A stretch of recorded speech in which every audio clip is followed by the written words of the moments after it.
الحمد للہ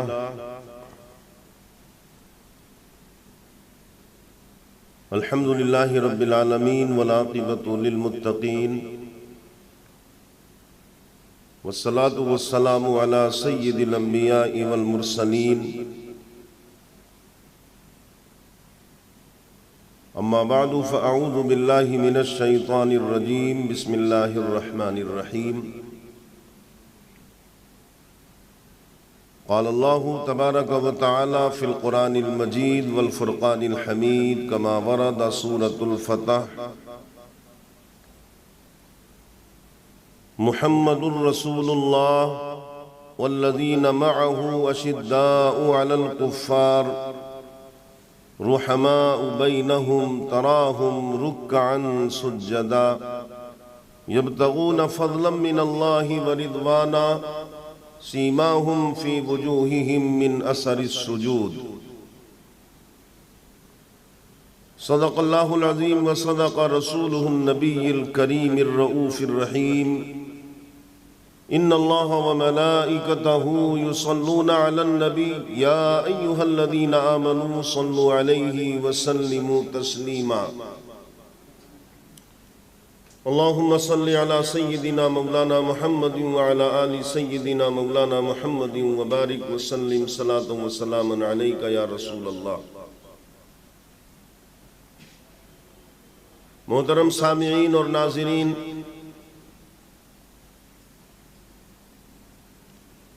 آج کا جو ہمارا موضوع ہے وہ موضوع ہے خلیفہ دوم سیدنا عمر فاروق اعظم رضی اللہ تعالی عنہ، آپ کا دور خلافت اور آپ کی فضیلت۔ مسلسل جو سامعین اور ناظرین ہیں وہ اچھی طرح جانتے ہیں کہ کل ہمارا جو موضوع تھا وہ خلیفہ اول سیدنا صدیق اکبر رضی اللہ تعالیٰ عنہ کا دور خلافت اور آپ کی فضیلت پر جو گفتگو ہم نے کی تھی۔ آج ہماری گفتگو ہے فاروق اعظم رضی اللہ تعالیٰ عنہ کی فضیلت اور آپ کے دور خلافت پر۔ نبی کریم صلی اللہ علیہ وسلم کے وصال کے بعد سوال یہ تھا کہ اب اسلام کی باغ ڈور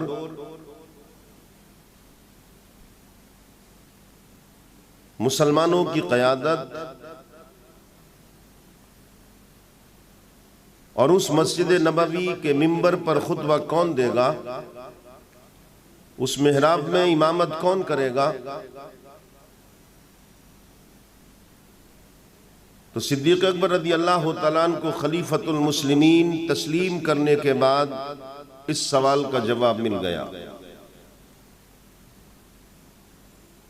22 جمادی الثانی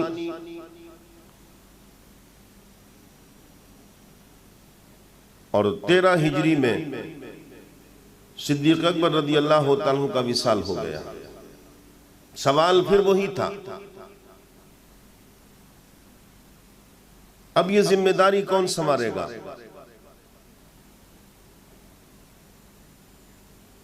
اسی طریق پر اور اسی منہاج پر کہ جس طریق اور منہاج پر بیعت کی تھی صدیق اکبر رضی اللہ تعالیٰ عنہ کی، اسی طریق اور منہاج پر تمام مسلمانوں نے خلیفہ دوم کی شکل میں امیر المومنین کو یعنی فاروق اعظم رضی اللہ تعالیٰ عنہ کو امیر المومنین مان لیا،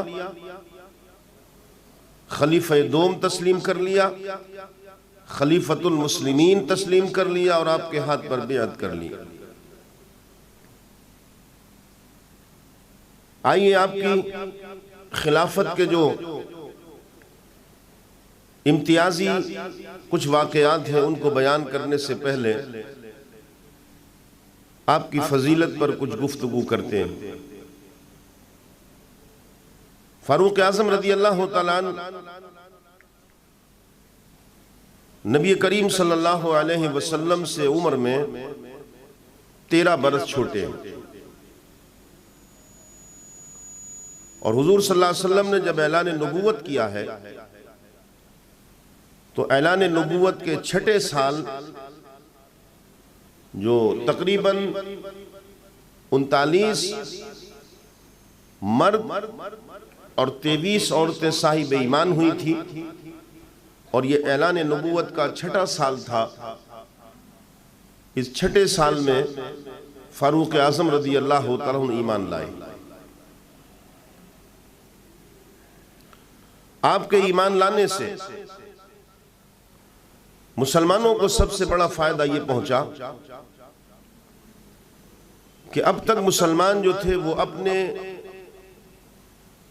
ایمان لانے کا اظہار نہیں کرتے تھے، خانہ کعبہ میں جا کر اللہ کی بارگاہ میں سجدے نہیں کر سکتے تھے، اپنے دین کو، اپنے ایمان کو بھی چھپاتے تھے، اور اللہ کے گھر میں جا کر اعلان اپنی عبادت نہیں کر سکتے تھے۔ لیکن جب حضرت عمر رضی اللہ تعالیٰ ایمان لائے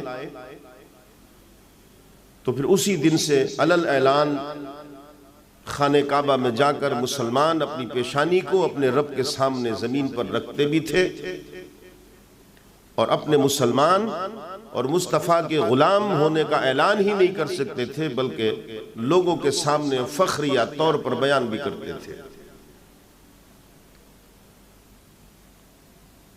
آپ کے ایمان لانے کا مشہور اور بڑا دل افروز واقعہ ہے۔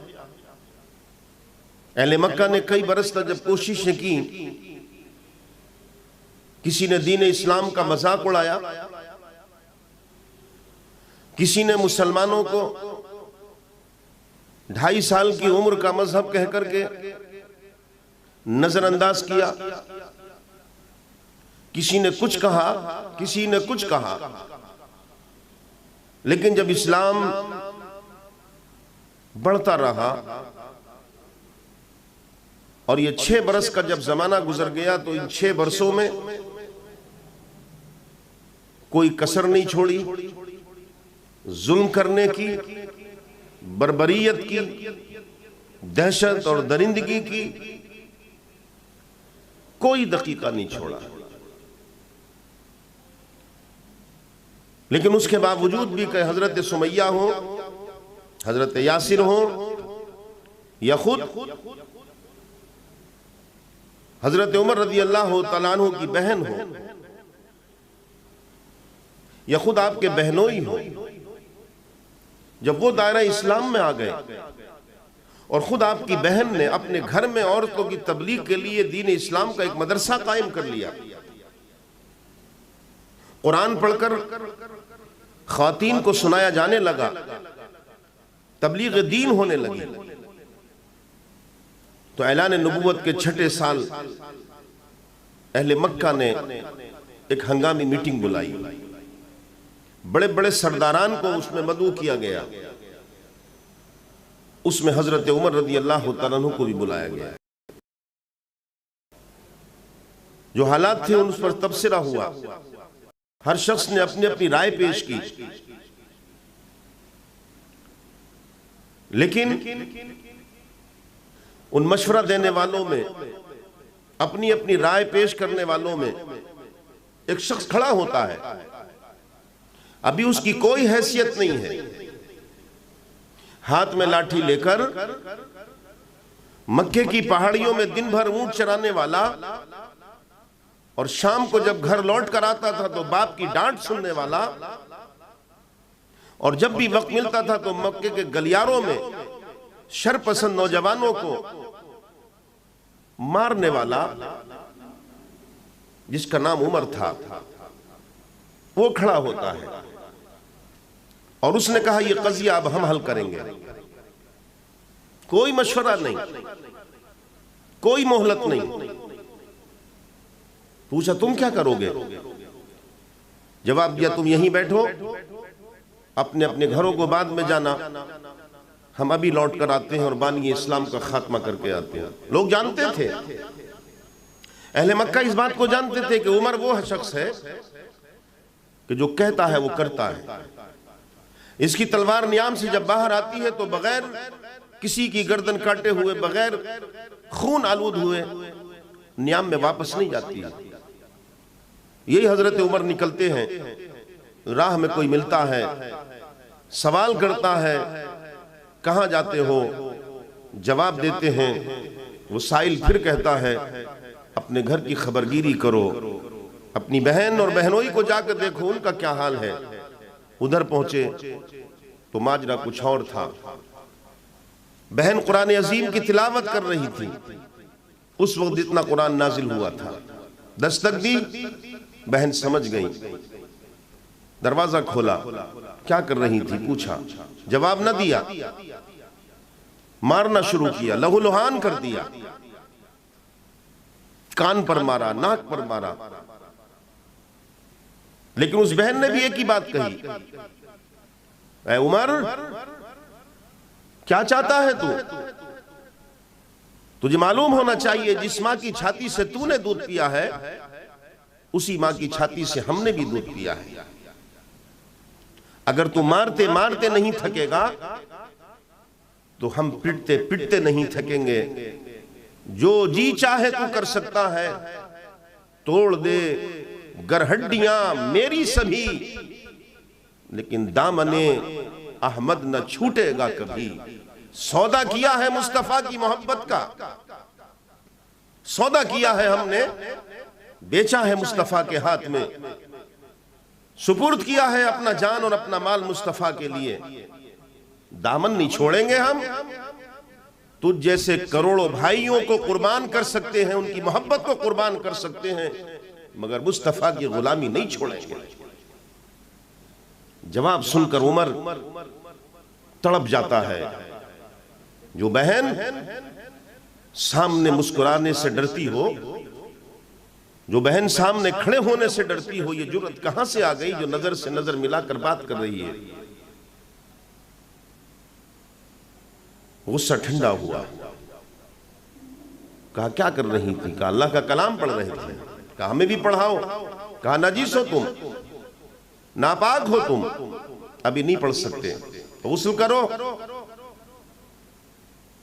نلہایا،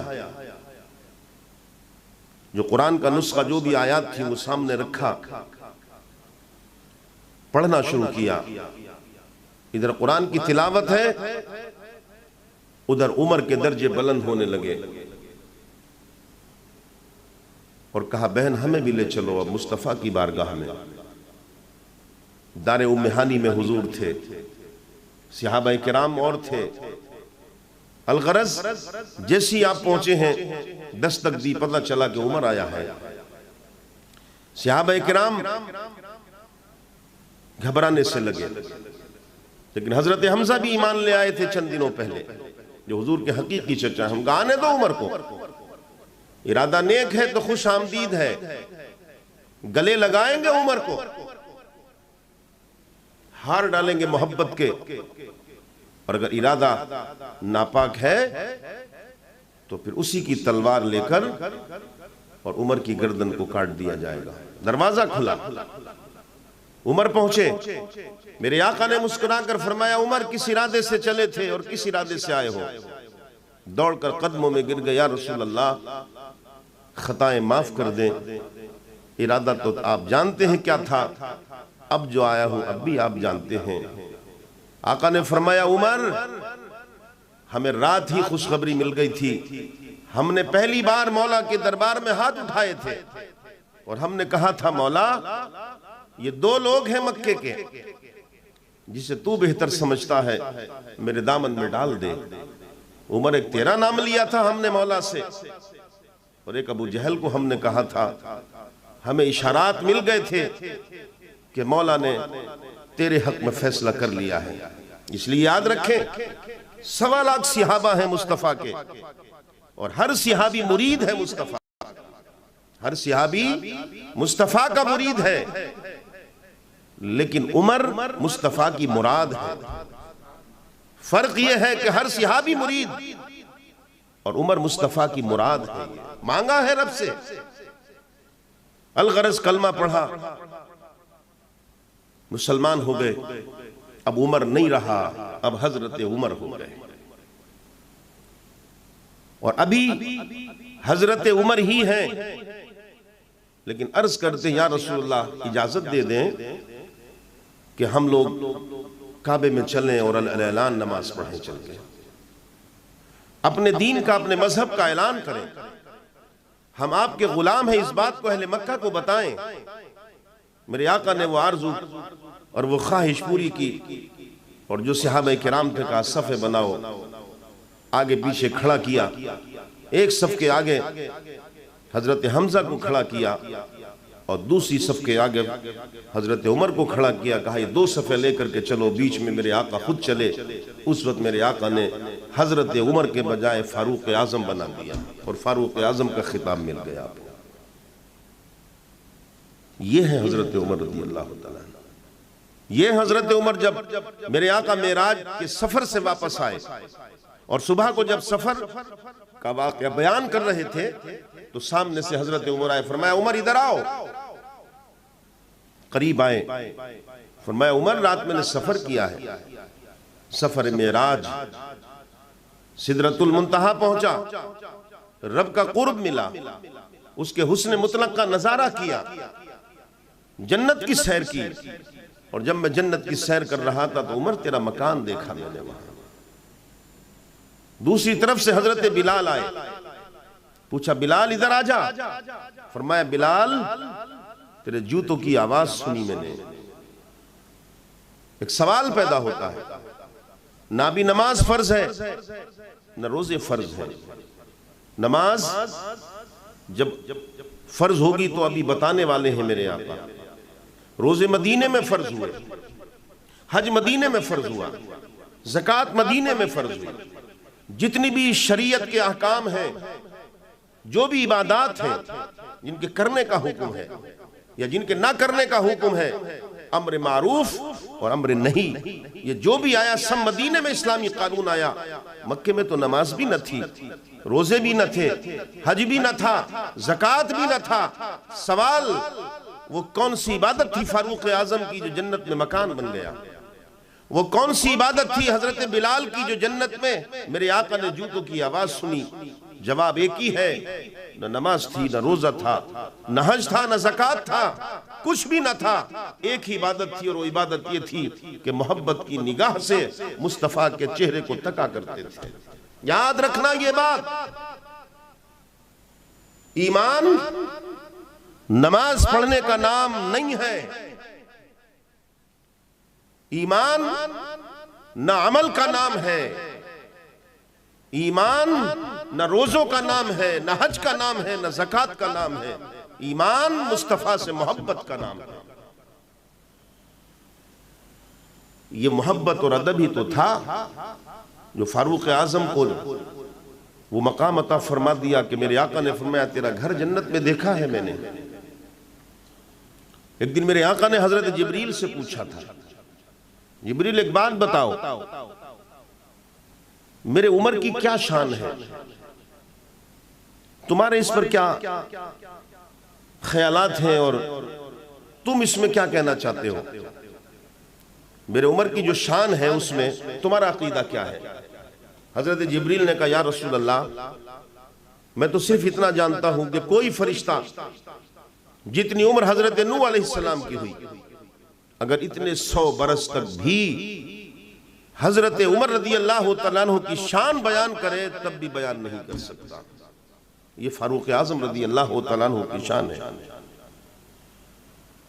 میرے عزیزوں اور ملت اسلامیہ، بزرگوں، نوجوانوں اور تمام جو سن رہے ہیں، جو دیکھ رہے ہیں، یہ ماہ محرم الحرام چل رہا ہے۔ یہ وہ مہینہ ہے کہ جہاں سے اسلام کی تاریخ بدلتی ہے، اسلام کا سال تبدیل ہوتا ہے۔ یہ وہی مہینہ ہے جو چند ہی دنوں میں وہ دن آنے والا ہے کہ جس کو یوم عاشورہ کہا جاتا ہے، 10 محرم الحرام کے نام سے جانتے ہیں۔ جس میں بھی قربانیاں دی گئی ہیں اور واقعہ کربلا ہوا ہے. اسی واقعہ کربلا کو، ان واقعات کو یاد دہانی کرنے کے لیے یہ سالانہ پروگرام کیا جاتا ہے. اور آپ لوگ جانتے ہی ہیں، جو لوگ سن رہے ہیں اور دیکھ رہے ہیں، کہ بہت بڑی تعداد میں ہر سال باہر پروگرام ہوا کرتا تھا. ہزاروں کی تعداد میں لوگ سامنے ہوتے تھے. لیکن جو حالات ہیں ملک کے یا پوری دنیا کے، جو وبا پھیلی ہوئی ہے اس کے تحت، جو لاک ڈاؤن لگا ہوا ہے اس کے تحت ہم لوگ آن لائن بات کر رہے ہیں اور آپ سے گفتگو ہماری جاری ہے. اور آپ سامعین اور ناظرین سے درخواست ہے کہ آپ یہ پیغام دوسروں تک پہنچانے کی کوشش کریں، اس لیے کہ ہمارا جو یہ تاریخی جو سفر چل رہا ہے یہ واقعہ کربلا پہ جا کر اختتام ہوگا اس کا. اور آپ کی شان اس سے بڑھ کر کیا ہو سکتی ہے کہ آقا علیہ السلام نے فرمایا کہ سنو، نبوت کا دروازہ بند ہو گیا، میں خاتم النبیین ہوں، میرے بعد کوئی نبی نہیں آئے گا. لیکن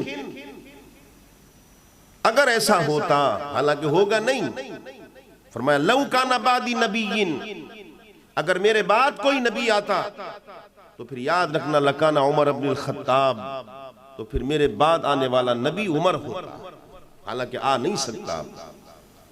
پتہ یہ چلا کہ زبان رسالت سے فاروق اعظم رضی اللہ تعالیٰ کو وہ تمغہ ملا کہ آپ کے اندر ایک پیغمبرانہ صلاحیت تھی، وہ مقام تھا آپ کا.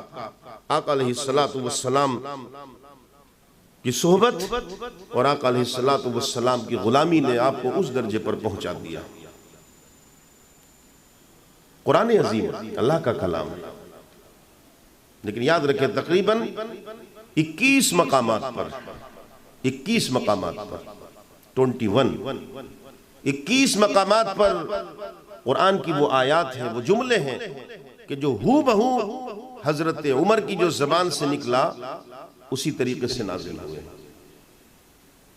حضور کی محبت اور حضور کی عقیدت اور حضور سے جو نسبت تھی اور حضور کی محبت میں جو فنائیت تھی اور حضور سے جو لگاؤ تھا اور حضور کا جو ادب تھا اور حضور کے فرمان کی جو قدر و منزلت تھی، وہ کیا میں آپ کو بتاؤں. صرف ایک واقعہ سناتا ہوں، اس سے آپ اندازہ لگا لیں کہ آقا علیہ السلام کی عظمت اور آقا علیہ السلام کا احترام اور حضور کی زبان مبارک سے نکلے ہوئے الفاظ کی اہمیت فاروق اعظم کی نظر میں کیا تھی رضی اللہ تعالیٰ. ایک منافق مسلمان تھا اور ایک یہودی تھا، دونوں کا برابر میں کھیت تھا. پانی کو لے کر کوئی جھگڑا ہوا، وہ جو منافق تھا مسلمان وہ کہتا تھا ایسے کرنا ہے، وہ کہتا تھا ایسے کرنا تھا. یہودی نے کہا کہ دیکھو ایسا ہے، یہ قضیہ چلو پیغمبر اسلام کے پاس لے چلو. ان کے پاس چلتے ہیں، حالانکہ ہم تو کلمہ نہیں پڑھتے ہیں ان کا، آپ تو ان کے غلام ہیں، کلمہ پڑھتے ہیں. جو وہ فیصلہ کریں گے وہی فیصلہ مان لیا جائے گا. یہ بولا چلو. غلط فہمی کا شکار ہو گیا، منافق تھا. اس نے سوچا میں تو کلمہ پڑھتا ہوں، یہ تو دشمن اسلام ہے، فیصلہ تو میرے ہی حق میں آنا ہے. لیکن اسے یہ معلوم نہیں تھا کہ بارگاہ رسالت میں دشمن اور دوست نہیں دیکھا جاتا ہے، وہاں جو بات حق ہوتی ہے اس کا فیصلہ ہوتا ہے. دونوں آئے بارگاہ رسالت میں. آقا علیہ السلام نے دونوں کی باتیں سنی، فیصلہ یہودی کے حق میں دے دیا، اس لیے کہ وہ حق پر تھا. باہر نکلے، اس نے کہا کہ ٹھیک ہے فیصلہ دے دیا ہے. منافق نے کہا، جو مسلمان تھا، اس نے کہا چلو صدیق اکبر کے پاس اور چلتے ہیں. اس نے کہا بھائی رسول اللہ نے فیصلہ دے دیا ہے تو اب ان کے پاس جانے کی کیا ضرورت ہے. کہا نہیں، ان کے پاس چلتے ہیں. وہاں لے گئے. وہاں جا کر کے یہودی نے کہا کہ ہم حضور کے پاس سے آ رہے ہیں، فیصلہ میرے حق میں ہے. صدیق اکبر رضی اللہ تعالیٰ عنہ نے بھی کہا کہ فیصلہ تمہارے ہی حق میں. انہوں نے ہی فیصلہ دے دیا. صبر نہیں کیا، صبر نہیں کیا. اس نے کہا کہ نہیں، اب فاروق اعظم کے پاس چلو. یہودی نے کہا کہ 2 جگہ سے فیصلہ ہو گیا. لیکن منافق مسلمان نے کہا نہیں، عمر کے پاس چلو، ان کے پاس چلتے ہیں۔ لہذا یہ منافق مسلمان اس یہودی کو لے کر آپ کی بارگاہ میں آ گیا۔ یہودی نے سارا واقعہ سنا دیا، ہم وہاں بھی گئے تھے، وہاں بھی گئے تھے، وہاں بھی گئے تھے۔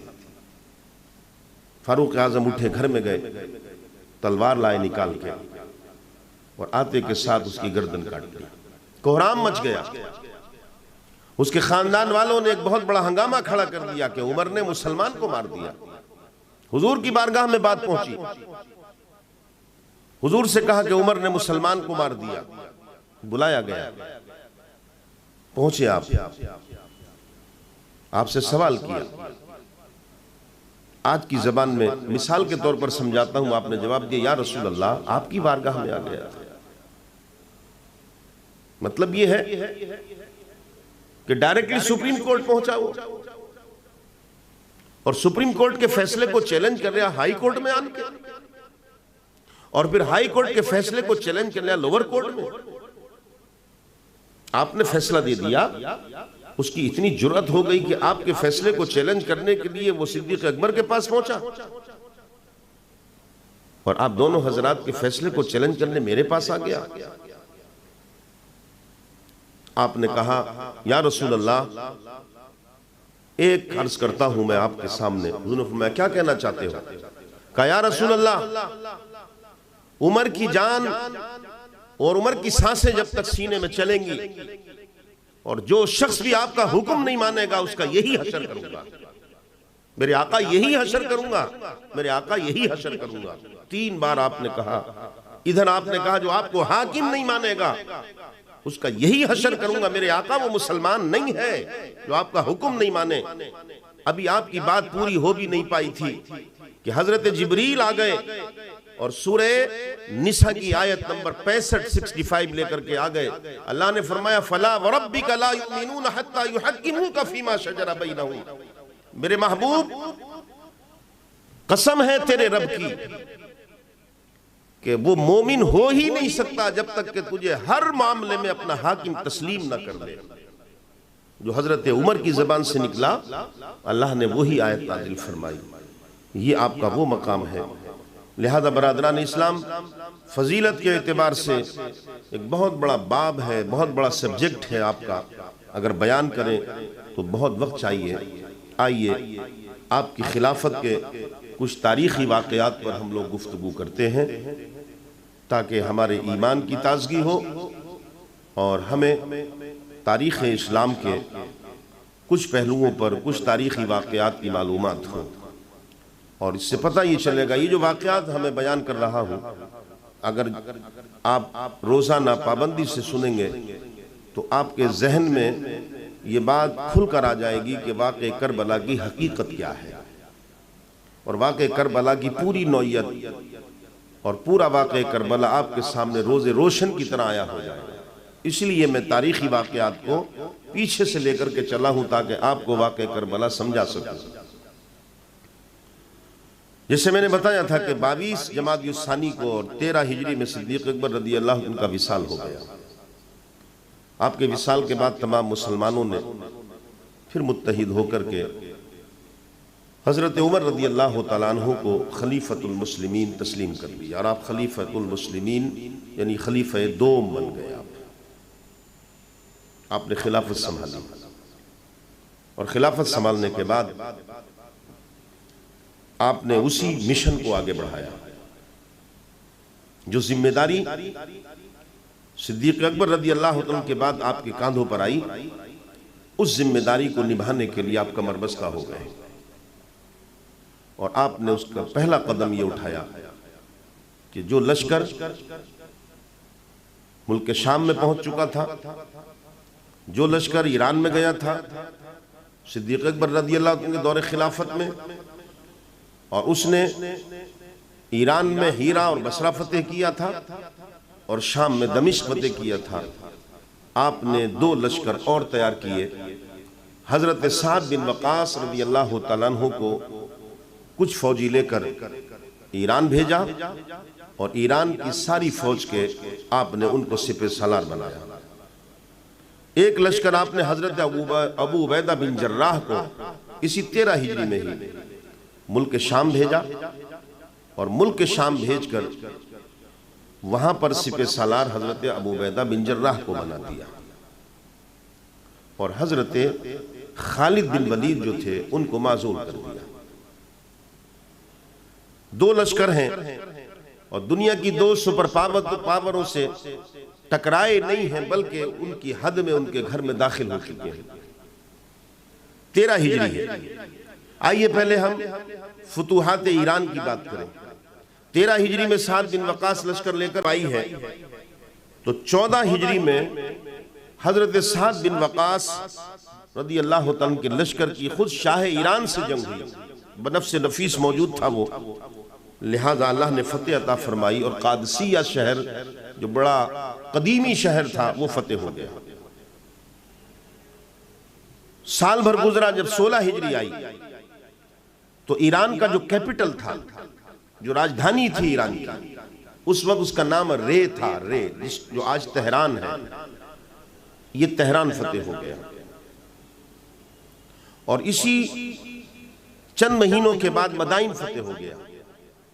17 ہجری جب آئی تو 17 ہجری میں فاروق اعظم رضی اللہ تعالیٰ عنہ کے پاس حضرت سعد بن وقاص کا ایک معروضہ آیا، اور انہوں نے کہا کہ ہمیں اپنا ایک فوجیوں کے لیے خاص طور سے ایک آبادی کو بسانا ہے تاکہ وہ اس میں ان کو رکھا جا سکے، یعنی ایک نئے شہر کو بسانا ہے، آپ اگر اجازت دے دیں تو یہ کام ہم کریں۔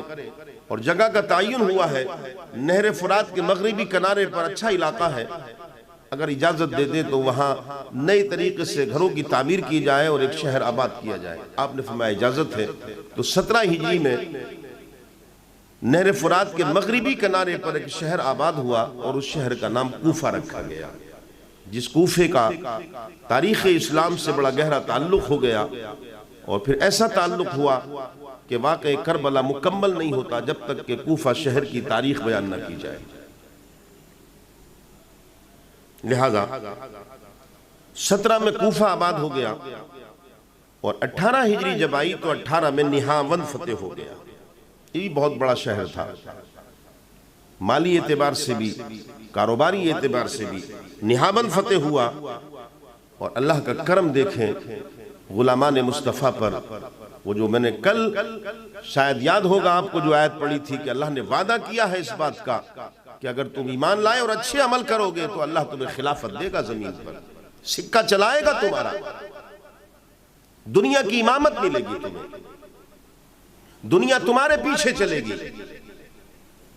23 ہجری جب آئی ہے تو پھر 23 ہجری میں پورے کا پورا ایران فتح ہو گیا۔ شاہ کسرا، سلطنت کسرا ختم ہو گئی، ایک سپر پاور طاقت اسلام کے سامنے آن کر سرنگو ہو گئی، اور اسلام کا اور دین اسلام کا جھنڈا بلند ہو گیا۔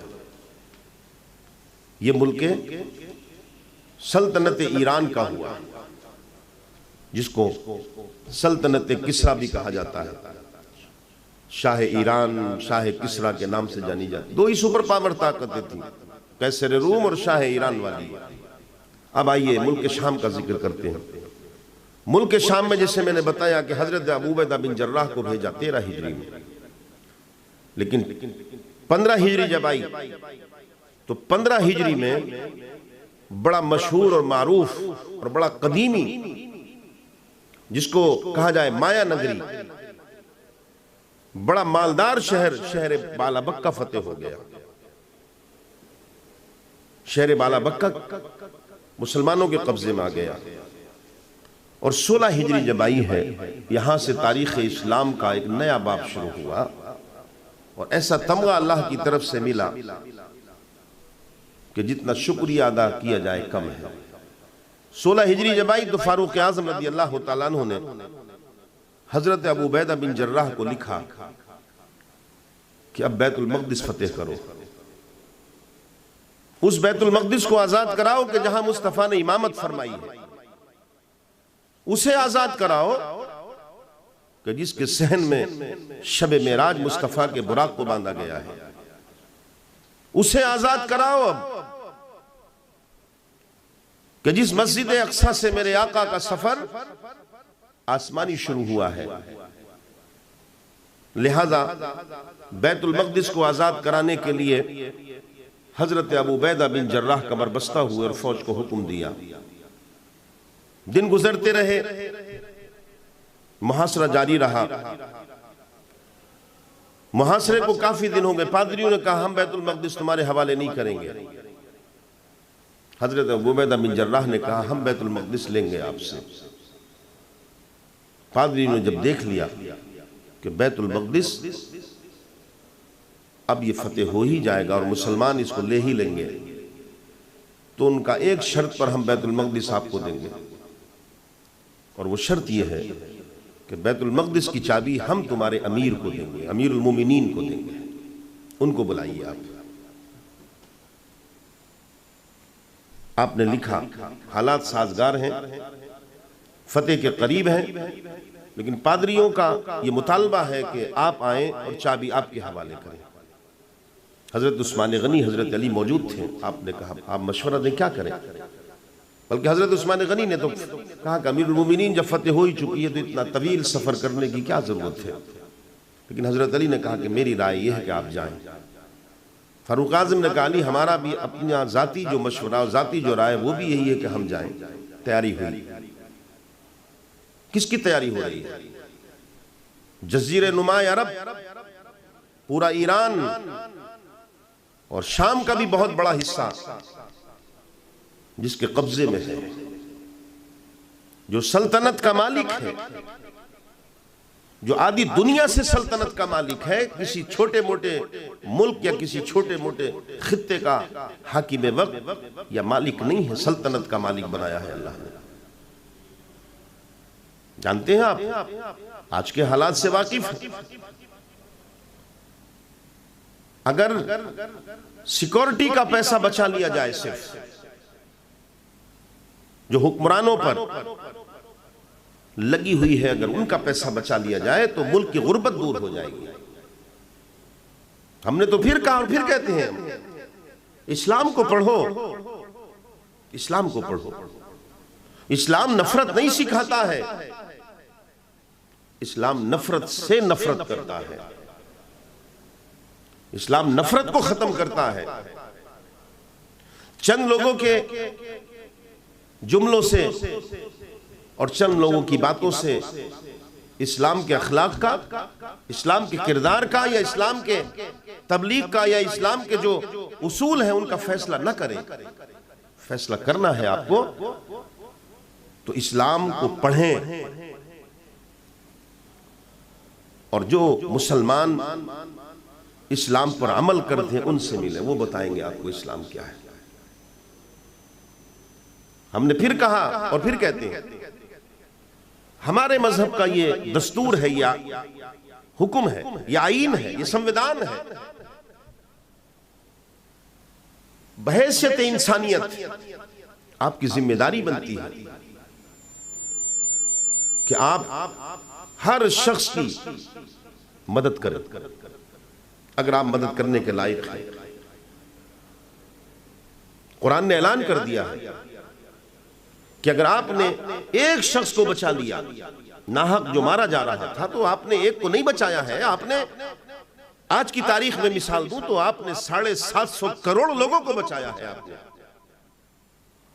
اور اگر آپ نے کسی ایک شخص کو مار دیا، چاہے وہ آپ کے ہاتھ سے غلام رسول پٹا، احمد حسین کو مارا آپ نے، یا شام لال یا رام اتار کو مارا، اگر ناجائز طور پر کسی ایک شخص کو بھی آپ نے قتل کیا ہے تو ایک کو نہیں کیا ہے، 750 کروڑ لوگوں کو مار دیا آپ نے۔ یہ اسلام کا نظام، اسلام کا آئین اور سمویدان ہے۔ یہ فاروق اعظم رضی اللہ تعالیٰ عنہ تیار ہوتے ہیں ملک شام کے لیے، غلام کو بلایا آپ نے، کہا چلو تیاری کرو۔ کوئی مرسیڈیز گاڑیاں نہیں تھیں، نہ ہیلی کاپٹرز تھے، نہ چارٹر پلین تھے۔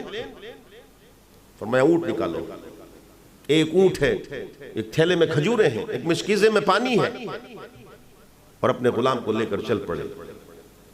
حضرت عثمان غنی نے کہا امیر المومنین کو سپاہی لے لیں ساتھ میں. آپ نے فرمایا بھائی اسباب حق ہے، اسباب ضروری ہے، میں مانتا ہوں، لیکن یہ بھی یقین ہونا چاہیے کہ پتہ نہیں ہلتا ہے جب تک مولا کا حکم نہیں ہوتا ہے. موت نہیں آئے گی جب تک مولا کا حکم نہیں ہوگا، اور موت جب آئے گی تو پھر کوئی روک نہیں سکے گا، نہ کوئی بچا سکے، نہ اسے ٹال سکے. آپ نے غلام کو لے کر چلے. جب 1 میل کا فاصلہ طے ہو گیا تو غلام نیچے مہار پا پکڑے چل رہا تھا. غلام سے کہا ذرا رک جاؤ، اونٹنی کو بٹھا لو. وہ سمجھا شاید قضائے حاجت کے لیے جائیں گے امیر المومنین. اس نے اونٹ کو بٹھالا، آپ اترے، فرمایا اب تم بیٹھو، ہم چلیں گے پکڑ کے. کہاں سے لائیں گے ایسا نظام؟ کہاں سے لائیں گے ایسی تربیت؟ کہاں سے لائیں گے ایسے لوگوں کو کہ جن کو تیار کیا تھا مصطفیٰ نے، جن کے ظاہر اور باطن کو 24 کیرٹ سونا بنایا تھا؟ کہاں سے لائیں گے آپ؟ لہذا وہ رونے لگا. اس نے کہا امیر المومنین میری یہ جرت کیسے ہو سکتی ہے کہ میں اونٹ پر بیٹھوں آپ پیدل چلیں؟ آپ فرمایا بیٹھنا ہوگا.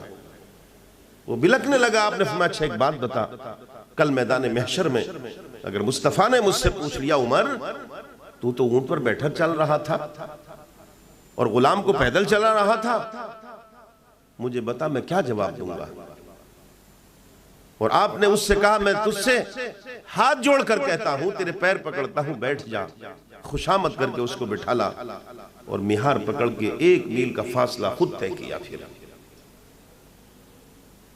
یہ ہے دین اسلام. دوسروں کے لیے بھی سبق ہے اور کلمہ پڑھنے والے مسلمانوں کے لیے بھی سبق ہے. نظام نہیں بدل سکتے آپ. لاکھوں تبلیغی جلسے کر لیں، کتنے ہی اونچے پیجامے پہن لیں، کتنی ہی ہاتھوں میں تسبیح لے لیں، کتنی ہی کمیٹیاں بنا لیں، کتنے ہی پرسنل لا بورڈ بنا لیں، تبدیلی نہیں آئے گی. تبدیلی جب آئے گی کہ جب تبدیلی لانے والے خود زمینی کام کریں گے، تب تبدیلی آئے گی. قریب پہنچ چکے ہیں، یہاں تک کہ سفر جاری و ساری ہے. جب بیت المقدس کے قریب پہنچنے والے تھے تو پتہ چل گیا تھا کچھ سپاہی اسلامی لشکر کے آگے آن کے منتظر تھے. ان کو اندازہ ہو گیا تھا کہ اب آنے والے ہیں. وہ واپس گئے، وہاں پر اسلامی فوج ہے اور خود گورنر اور سپہ سالار حضرت عبیدہ بن جراح موجود ہیں، پادری موجود ہیں. ایک بہت بڑا جمع غفیر ہے وہاں پر. دیکھا کہ کچھ دھول سی اڑ رہی ہے، اور کم ہوا اور کم ہوا. دیکھا کہ 2 شخص ہیں اور ایک اونٹ ہے، ایک شخص اونٹ پر بیٹھا ہے، ایک پیدل چل رہا ہے. گفتگو شروع ہوئی. پادریوں میں ایک پادری نے کہا کہ امیر المومنین آ گئے مسلمانوں کے. دوسرے نے سوال کیا امیر المومنین اس میں کون سا ہے، جو پیدل چل رہا ہے وہ یا جو اوپر بیٹھا ہے وہ؟ تیسرا ہنس پڑا. اس نے کہا عجیب بات ہے، بے وقوف آدمی ہے، امیر المومنین اوپر بیٹھا ہوگا یا زمین میں چلے گا؟ چوتھا جو ایک سب سے ضعیف العمر اور رئیس الپادری تھا، اس نے کہا کہ اگر اوپر بیٹھا ہوا جو آ رہا اگر وہ امیر المومنین ہے تو چابی نہیں دیں گے، ہم چابی دیں گے بھی نہیں، اور ان کے اندر ہمت اور جرت بھی نہیں جو چابی لے سکے ہم سے. ان میں سے ایک نے پوچھا ایسا کیوں کہتے ہیں؟ اس نے کہا سنو، میں نے خود پڑھا ہے کہ بیت المقدس آزاد ہوگا، ہمارے ہاتھوں سے جائے گا، اور نبی آخر الزمان کے غلام آزاد کرائیں گے. اور آزاد جب ہوگا تو خلیفۃ المسلمین کے دور میں ہوگا، دور رسالت میں نہیں ہوگا، اور مسلمانوں کا خلیفہ ہوگا. چابی ہم اس کے حوالے کریں گے، اس کے خود حوالے کی جائیں گی. یہ بھی پڑھا ہے، اس لیے میں نے بلایا ہے. اور سب سے بڑی اور سب سے اہم نشانی یہ پڑی ہے کہ جب وہ آئے گا تو اس کی سواری اونٹ کی ہوگی، ایک ساتھ میں غلام ہوگا، اور جب وہ قریب پہنچے گا ہمارے تو غلام اونٹ پر بیٹھا ہوگا اور وہ مہار پکڑے پیدل چلتا ہوگا۔ جب قریب آپ پہنچے ہیں تو بات وہی نکلی کہ نمبر غلام کا تھا بیٹھنے کا، پیدل چلنے کا نمبر امیر المومنین کا تھا۔ آپ مہار پکڑے ہوئے چل رہے تھے، سپاہیوں کے قریب پہنچے، اسلامی لشکر نے چاروں طرف سے آپ کو لے لیا، اور اس کے بعد دیکھا گیا، پادریوں نے دیکھا اور لوگوں نے دیکھا، اونٹ جو تھا وہ بھی کمزور قسم کا تھا، لیکن جسم پر جو لباس تھا وہ پھٹا ہوا تھا، جسم پر جو لباس تھا وہ پیمد لگا ہوا تھا، بوسیدہ لباس تھا۔ حضرت ابو عبیدہ بن جراح نے ایک سپاہی کو اشارہ کیا، وہ خیمے میں گیا، بہترین قسم کا ایک لباس لایا، ایک عربی النسل کا گھوڑا لے کر کے آیا، پیش کیا، حضرت اس کو پہن لیجئے۔ فرمایا کیوں؟ کہا آپ مسلمانوں کے امیر ہیں، یہ پادری لوگ اتنے اچھے قسم کے کپڑے پہنے ہوئے ہیں، یہ دیکھیں گے تو کہیں گے مسلمانوں کا امیر، اور کپڑے اتنے پھٹے ہوئے، اس گھوڑے پر سوار ہو جائیے۔ آپ نے نظر اٹھائی اور اس کے بعد دو جملے کے آپ نے کہا کیا سمجھا ہے تم نے؟ کیا تم سمجھتے ہو تمہاری عزت اور عمر کی عزت کپڑوں کی بنیاد پر ہوگی یا ہے؟ تمہاری عزت یا عمر کی عزت سواری کی بنیاد پر ہوگی یا ہے؟ آپ نے فرمایا اگر یہ سوال ذہن میں ہے تو کھرچ کر کے پھینکو۔ عمر کی عزت ہے جب اور تمہاری عزت ہے جب نہ کپڑوں کی بنیاد پر ہے نہ ہوگی، نہ سواری کی بنیاد پر ہے نہ ہوگی۔ اگر عزت ہے اور عزت رہے گی تو صرف اسی بنیاد پر ہے کہ ہم غلام ہیں مصطفیٰ کے، بس اس کے علاوہ کچھ نہیں ہے ہمارے پاس۔ فاروق اعظم رضی اللہ تعالیٰ عنہ پادری ملنے آئے، لوگوں نے روکنا چاہا، فوجیوں نے کہ نقصان نہ پہنچے، فرمایا ہٹ جاؤ آنے دو۔ سب لوگ ملے، انہوں نے چابیاں پیش کی، تفصیلی واقعہ ہے یہ۔ بیت المقدس فتح ہو گیا دوستو، اور جانتے ہیں آپ 16 ہجری کا بیت المقدس فتح ہوئے، 16 ہجری کا، 16 ہجری میں جو بیت المقدس فتح ہوا تھا وہ 492 تک مسلمانوں کے قبضے میں رہا، 492 تک، یعنی 476 برس مسلمانوں کے قبضے میں رہا۔ بڑے بڑے جنگجوؤں نے اپنی بہادری کا اعلان کیا، بڑے بڑے حکمراں جمع ہوئے، مگر بیت المقدس نہیں لے سکے۔ 492 ہجری میں گیا۔ بڑی طویل داستان ہے، بڑی طویل داستان ہے، کیوں گیا، کیسے گیا، یہ بھی ایک عجیب داستان ہے۔ گھس گئے منافق، نکل آئے بازار میں، امام اعظم کو گالیاں دیں، امام شافعی کو گالیاں دیں، چاروں اماموں کا مذاق اڑایا، امت مسلمہ کا شیرازہ بکھیر دیا، نقلی علماء بن کر آ گئے، مسلمانوں میں گھر گھر پارٹیاں کرا دیں، ایک مسلمان دوسرے مسلمان کا کہ خون کا پیاسا ہو گیا، بند مٹھی کھل گئی، ختم ہو گیا وقار۔ دشمن نے موقع دیکھا، حملہ کر دیا اور بیت المقدس چھین لیا۔ 91 برس تک پھر دشمنوں کے پاس رہا، 91 ایئرز، 91 برس تک پھر دشمنوں کے پاس رہا۔ 584 ہجری آئی تو ایک شخص جس کے سر پر کسی اللہ کے ولی نے ہاتھ رکھا تھا، 584 ہجری میں، 582 ہجری میں وہ خانہ کعبہ کا طواف کر رہا تھا، مصر کا گورنر تھا، وہ مصر کا گورنر تھا، طواف کر رہا تھا۔ طواف کرنے کے بعد اس نے دعا کی، مولا اب پیٹ بھر کر کھانا اور پیٹ بھر کر پانی اسی دن پیوں گا اور کھاؤں گا جس دن تیرا گھر بیت المقدس آزاد کرا لوں گا۔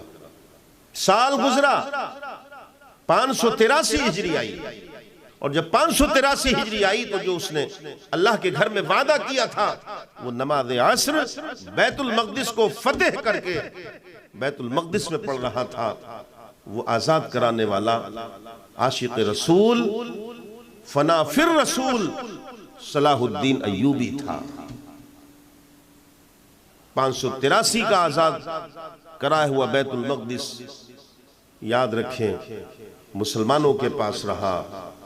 بڑے بڑے حکمراں آئے، امریکہ جیسے بہادر بھی وجود میں آ گئے، برطانیہ جیسے وجود میں تھے، لیکن کوئی نہیں لے سکا۔ لیکن جب 1967 سن عیسوی جو اب 2021 میں بیٹھے ہیں ہم، 1967 جب آئی ہے تو اس سعودی خاندان نے، ان مردودوں نے، دشمن رسول نے، اہانت رسول کرنے والوں نے، ان ڈکیتوں نے اور ان وہابیوں نے تھال میں سجا کر 1967 میں یہودیوں کو پھر بیت المقدس دے دیا، اور آج بھی انہی کے قبضے میں ہے۔ اور تب سے لے کر آج تک ماؤں کو، بیٹیوں کو، باپوں کو، بھائیوں کو، عورت، مرد، بوڑھا، جوان، بچہ، حاملہ عورتیں، اسرائیلی بم اور اسرائیلی فوج کی وہ بندوقیں ان کے چھاتیوں پر گولیاں اور بم برسا رہے ہیں، اور ہزاروں کی تعداد میں ختم کر دیے گئے، مار دیے گئے۔ کوئی پرسان حال نہیں ہے ان کا۔ یونائٹڈ نیشن تماشائی ہے، پوری دنیا تماشائی ہے، اور کوئی مرد مجاہد نہیں اٹھتا جو انگریز کی آنکھ میں آنکھ ملا کر یہ کہے کہ یہ ظلم ہے، بربریت ہے، دہشت ہے، درندگی ہے۔ سوال یہ نہیں ہے کہ اسرائیل کو ہٹایا جائے، سوال یہ نہیں ہے کہ یہودیوں کو بھگایا جائے، سوال یہ ہے کہ جب یونائٹڈ نیشن جب اسرائیل کو تسلیم کر سکتا ہے تو فلسطینیوں کو تسلیم کیوں نہیں کرتا ہے؟ یہ بھی ایک طویل اور درد بھری داستان ہے۔ بہرحال بیت المقدس فتح ہو گیا۔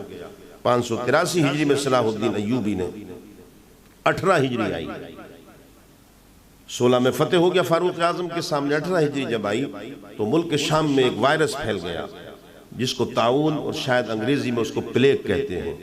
وہ طاعون کی بیماری ایسی پھیلی کہ اس میں بہت جانیں ضائع ہوئی، صحابہ کرام کی بھی جانیں چلی گئیں۔ اس میں خاص طور سے حضرت ابو عبیدہ بن جراح جو سمجھ لیجئے گورنر شام ہیں، وہ بھی اس دنیا سے رخصت ہو گئے۔ لہٰذا ان کے وصال کے بعد فاروق اعظم رضی اللہ تعالیٰ عنہ نے پورے ملک شام کا گورنر حضرت امیر معاویہ رضی اللہ تعالیٰ عنہ کو بنا دیا 18 ہجری میں۔ یہی حضرت امیر معاویہ کہ جن کا بدبخت بیٹا یزید ہے، جس کے ہاتھ نواس رسول اور اہل بیت کے خون سے سنے ہوئے ہیں۔ حضرت امیر معاویہ رضی اللہ تعالیٰ عنہ ملک شام کے گورنر بن گئے 18 ہجری میں۔ 21 ہجری آئی، پورا ملک شام فتح ہو گیا، اور اس ایسا فتح ہوا کہ فاروق اعظم رضی اللہ تعالیٰ عنہ کے دور خلافت میں 23 لاکھ مربع زمین اسلامی سلطنت کی ہو گئی۔ یریدون لیطفئوا نور اللہ بافواہہم واللہ متم نورہ ولو کرہ الکافرون۔ کہا تھا نا کسی نے، ابو جہل نے کہا تھا کہ منہ کی پھونک ماروں گا تو اسلام کو ختم کر دوں گا۔ اللہ نے فرمایا تھا میرے حبیب یہ جو کہتے ہیں کہ ہم منہ کے پھونک سے بجھا دیں گے چراغ دین کو، یہ غلط فہمی کا شکار ہیں۔ فانوس بن کے جس کی حفاظت ہوا کرے وہ شمع کیا بجھے جسے روشن خدا کرے۔ وعدہ کیا ہے اللہ نے دین کو غالب کرے گا، دین غالب ہوا۔ 21 ہجری میں پورا ملک شام، رومی امپائر ختم، یاد رکھیں، اور ادھر ایران یہ ختم۔ اب سازشیں ہیں فاروق اعظم کی شہادت کی، شہید کر دیا جائے آپ کو، کسی بھی طریقے سے شہید کیا جائے۔ اگر آپ کو شہید نہیں کیا گیا تو حالات خراب ہوں گے۔ اگر آپ کو شہید نہیں کیا گیا تو اسلامی سیلاب نہیں رکے گا۔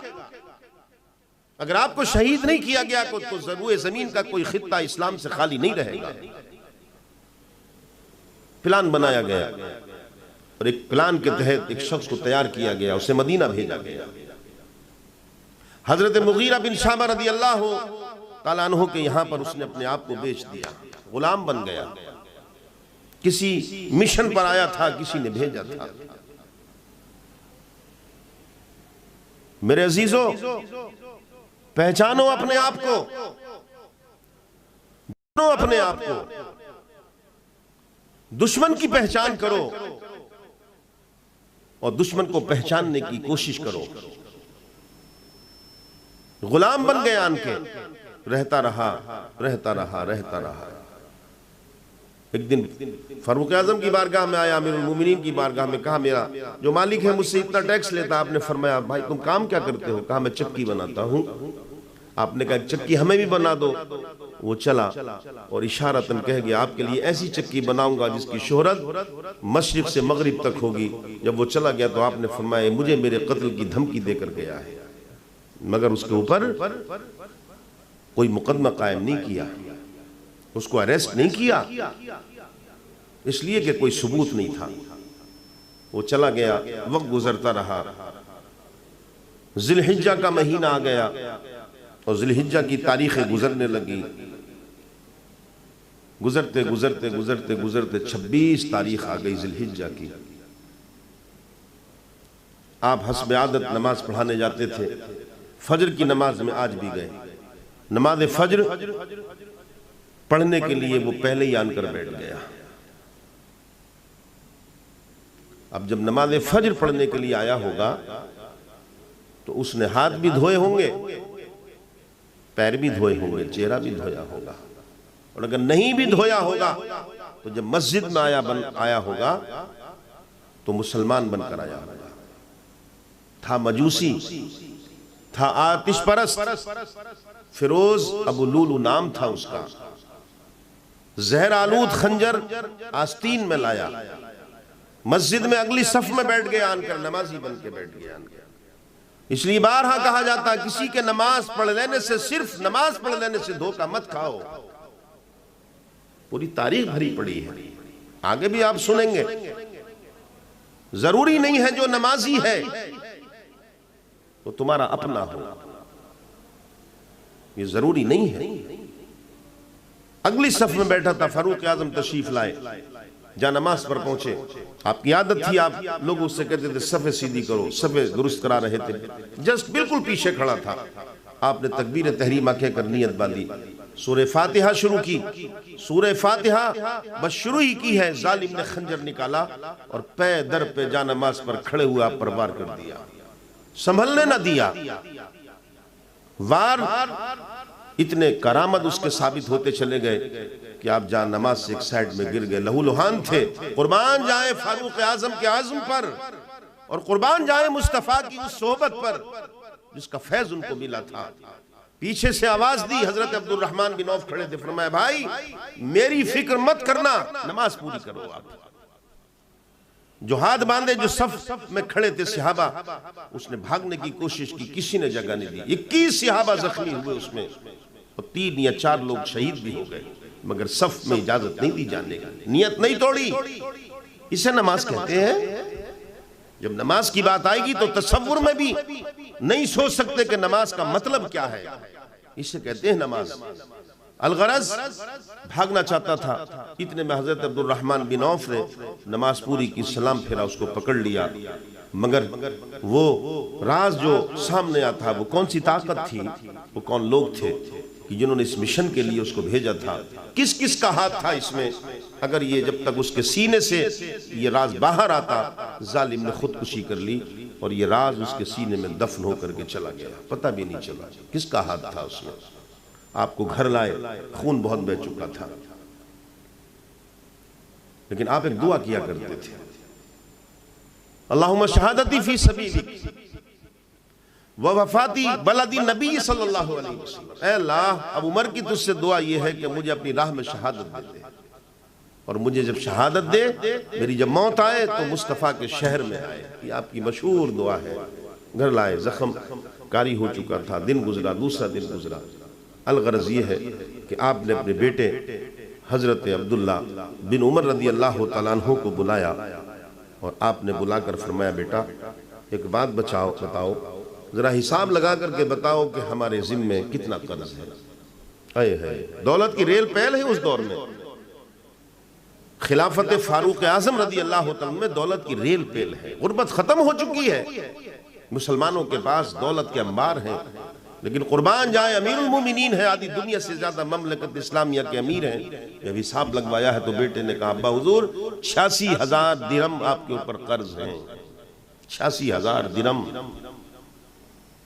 فرمایا بیٹا تم ادا کر دینا، اور اگر ادا نہیں کرو تو پھر یہ ہمارا والا گھر بیچ کے اس کو ادا کر دینا. اور اس کے بعد حالات بگڑنے لگے، آپ نے فوراً ایک ہنگامی میٹنگ بلائی اور اس میں 6 افرادوں کا آپ نے انتخاب کیا، فرمایا ہمارے بعد ان میں سے جو مسلمان پسند کریں سب مل کر 6 لوگوں میں سے کسی کو بھی چاہے خلیفہ منتخب کر لینا۔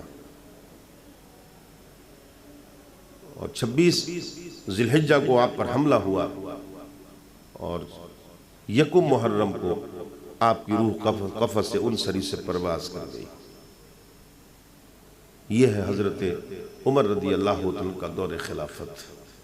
کیا خلافت ہے، کیا عدل ہے، کیا آپ کا نظام ہے، اللہ اکبر، اور کیا آپ کو تمغات ہیں، کیا روحانی قوت ہے آپ کے پاس، روحانی قوت۔ روحانی قوت کا اندازہ اگر دیکھیں تو ہمارا تصور نہیں جا سکتا وہاں۔ عقل محو حیرت ہے۔ نہاون مدینہ سے کئی سو میل کے فاصلے پر ہے، کئی سو میل کے فاصلے پر دوسرا ملک ہے، نہاون میں جنگ ہو رہی ہے۔ حضرت ساریہ رضی اللہ عنہ سپہ سالار ہیں، دن جمعہ کا ہے، فاروق اعظم مسجد نبوی میں خطبہ دے رہے ہیں منبر پہ، اچانک فرماتے یا ساریہ علی الجبل، یا ساریہ علی الجبل، اے ساریہ پہاڑ کی طرف جاؤ، پہاڑ کی طرف جاؤ۔ لوگ حیرت زدہ ہوں گے کہ ساریہ تو نہاون میں ہے، آپ کس کو آواز دے رہے ہیں؟ کسی نے نماز کے بعد میں جرأت کر کے پوچھ لیا امیر المومنین ساریہ تو آپ نے بھیجا ان کو نہاون میں، وہ ایران میں جنگ کے لیے؟ فرمایا ہاں وہ فتح کے قریب ہیں، لیکن پیچھے سے پہاڑی کی طرف سے دشمن حملہ کرنے والا ہے، میں نے دیکھ لیا یہاں سے اور میں نے ساریہ کو آواز دی کہ پہاڑ کی طرف جاؤ۔ اللہ اکبر، یہ روحانی قوت ہے آپ کی، یہ وہ آنکھ مصطفیٰ کے صدقے میں عطا کی ہے، وہ لینس مصطفیٰ نے ڈالے ہیں کہ مسجد نبوی میں کھڑے ہو کر نہاون دیکھ رہے ہیں۔ اور حضرت ساریہ جب واپس آئے فتح کر کے تو پوچھا ان سے، تو انہوں نے کہا ہاں ہم بالکل شکست کے قریب ہو چکے تھے، پیچھے سے حملہ ہونے والا تھا، لیکن امیر المومنین نے آواز دے کر ہمیں آگاہ کر دیا۔ یہ آپ کی روحانی قوت ہے۔ کوفے کے اندر رات کو چوریاں ہونے لگی، لوگ پریشان تھے۔ گورنر کوفہ نے خط لکھا امیر المومنین کو کہ میں نے ساری پولیس بھی لگا دی ہے لیکن چور باز نہیں آتے۔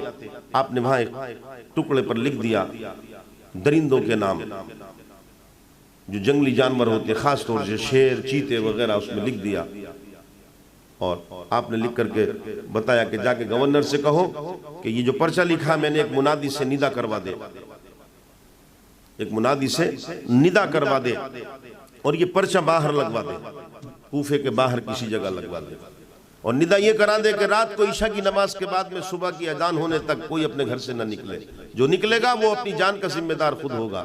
وہ پرچہ لگا دیا گیا۔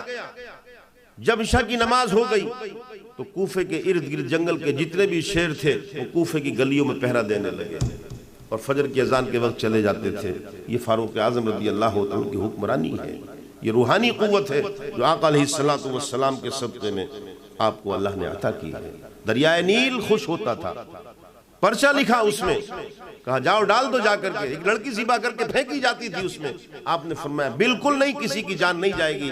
ایک پرچہ لکھ کر کے اس میں لکھ دیا گیا دریائے نیل اگر تو اپنی مرضی سے چلتی تھی تو مجھے ضرورت نہیں ہے تیرے پانی کی، مت چل، اور اگر اللہ کے حکم سے چلتی تھی تو اسی اللہ کے حکم سے روانہ ہو جا۔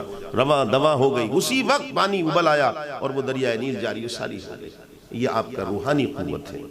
عدل و انصاف کا معاملہ یہ ہے کہ اس میں کسی کی رعایت نہیں ہے، کسی ایک کی بھی رعایت نہیں۔ حضرت سعد بن وقاص گورنر یعنی فاتح ایران ہے، پورے ایران کو انہوں نے فتح کیا ہے۔ جب کوفہ بنایا تو کوفے میں جب گھر بنائے تو اپنا گھر کچھ اچھا بنا لیا۔ پتہ چلا آپ کو، 2 لوگوں کو بھیجا، فرمایا جاؤ ان کے گھر کو جلا دو، اور بلا کر فرمایا سعد بن وقاص جیسے عام لوگوں کا گھر ہے ویسی آپ کا گھر ہونا چاہیے، ویسی آپ کا ہونا چاہیے۔ یہ ہے حکمرانی۔ اسی لیے تو ایک عیسائیوں کا ایک ڈیلیگیشن آیا تھا اور مدینے میں آن کر انہوں نے کہا کہ ہمیں امیر المومنین سے ملنا ہے مسلمانوں کے۔ کسی نے کہا کہ جاؤ سامنے باغ میں ہوں گے وہاں دیکھ لو جا کے۔ ان لوگوں نے جب دیکھا آن کر تو دیکھا کہ ایک شخص تکیے کے بجائے ایک مٹی کا ڈھیلا رکھے ہوئے سر کے نیچے اور ایک چادر اوڑے لیٹا ہے، وہ آئے اور انہوں نے جب چادر کو ہلایا، جب چادر چہرے سے ہٹائی، اور جب آپ کی جلالی وہ آنکھیں جس میں ایمانی روشنی تھی، ایمانی رعب و دبدبا تھا، جب وہ دیکھی تو پوچھا کہ ہمیں امیر المومنین سے ملنا ہے، تو آپ نے فرمایا میں ہی وہ خادم ہوں جو مصطفیٰ کا ہوں۔ تو انہوں نے کہا تھا بمانگے دہل عمر، جو اللہ کے بندوں پر ظلم نہیں کرتے ہیں، جو اللہ کے بندوں کے ساتھ میں انصاف کرتے ہیں، وہ ایسے ہی چادر اوڑھ کر بہترین اور آزادانہ طور پر اور عیش و آرام کی زندگی گزارتے ہیں۔ ثبوت ہے اس بات کا کہ آپ نے لوگوں کے ساتھ میں عدل کیا ہے، انصاف کیا ہے۔ یہ ہے فاروق اعظم رضی اللہ تعالیٰ عنہ کا دور خلافت۔ بہت سارے واقعات ہیں، دل ہلا دینے والے واقعات ہیں۔ آپ کی اپنی جو ذاتی زندگی ہے، اللہ اکبر، آپ کا اپنا جو کردار ہے، اللہ اکبر، یہ وہ فاروق اعظم ہیں کہ جب حج کرنے گئے، جب حج کرنے پہنچے تو مکے کے قریب جب پہنچے تو وہاں حضرت عبد الرحمن بن عوف بھی ساتھ میں تھے اور لوگ ساتھ میں تھے، صحابہ تھے، مسلمان تھے۔ تو آپ نے فرمایا ذرا رک جاؤ، اونٹ سے اترے، ایک پہاڑی پہ کھڑے ہو گئے جا کے۔ حضرت عبد الرحمن بن عوف پیچھے پیچھے پہنچے اور پوچھا امیر المومنین کیا یہاں کوئی رکنا ارکان حج میں سے ہے یا آقا علیہ السلام کی سنت ہے؟ فرمایا نہ ارکان حج میں ہے نہ سنت ہے، کچھ بھی نہیں ہے۔ پوچھا آپ کیوں گئے؟ کہا وہ بھائی عبد الرحمن بن عوف، یہ جو علاقہ دیکھ رہے ہو نا، یہ وہ علاقہ ہے کہ جہاں عمر ہاتھ میں لاٹھی لے کر اونٹوں کو چراتا تھا، اور جب شام ہوتی تھی، جب اونٹوں کو گھر میں لے جا کر کے گھر لے کے جاتا تھا تو میرا باپ پھر مجھے کیا کیا نہیں کہتا تھا۔ میرے باپ نے ایک دن مجھ سے کہا کہ 5 اونٹ تھے، کہا ان کو آگے پیچھے کھڑا کر۔ جب میں آگے والے کو کھڑا کر کے پیچھے والے کو کھڑا کرتا تھا تو وہ ہٹ جاتا تھا، اسے کھڑا کرتا تھا وہ ہٹ جاتا تھا۔ میرے باپ نے 2 لاٹھیاں ماری تھی میری اور مجھ سے کہا تھا کہ بے وقوف، تجھ سے 5 اونٹ لائن میں کھڑا کرنے بھی نہیں آئے ابھی تک۔ آپ نے فرمایا عبد الرحمن بن عوف، مصطفیٰ کا صدقہ دیکھ، مصطفیٰ کی صحبت کا صدقہ دیکھ، کرم دیکھ میرے آقا کا، جس عمر کو 5 اونٹ لائن میں کھڑے کرنا نہیں آتے تھے، آج آدھی دنیا سے مملکت اسلامیہ کا امیر بن گیا، امام بن گیا وہ، اور یہ کہہ کر رونے لگے۔ آپ کی ذات تقریباً 10 برس آپ کا زمانہ ہے جو دور خلافت کا ہے، یعنی 26 ذی الحجہ کو زخمی ہوئے اور محرم کی پہلی تاریخ کو 24 ہجری لگ گئی، نیا سال لگ گیا تھا، آپ کی شہادت ہو گئی۔ آپ کی شہادت مملکت اسلامیہ کے لیے ایک بہت بڑا المیہ تھا، بہت بڑا حادثہ تھا۔ مسلمانوں کے غم کا ہم اندازہ نہیں لگا سکتے۔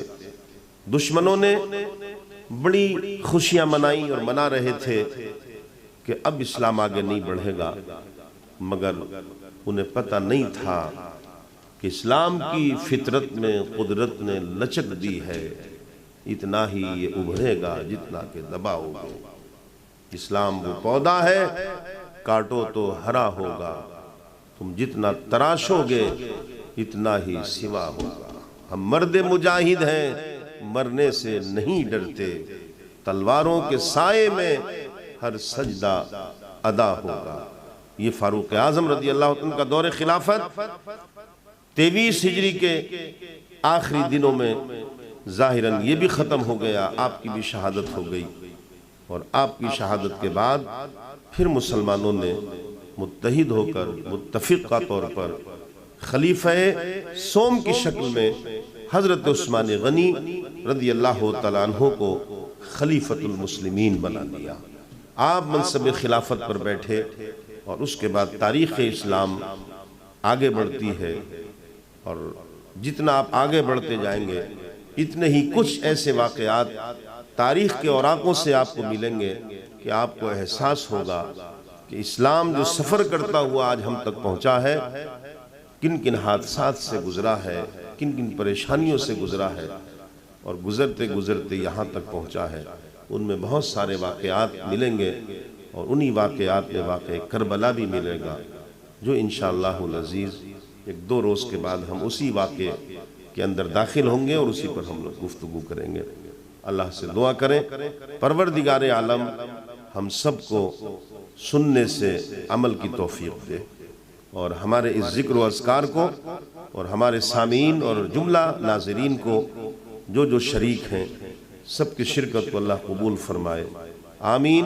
وآخر دعوانا ان الحمد للہ رب العالمین۔ اللہم صل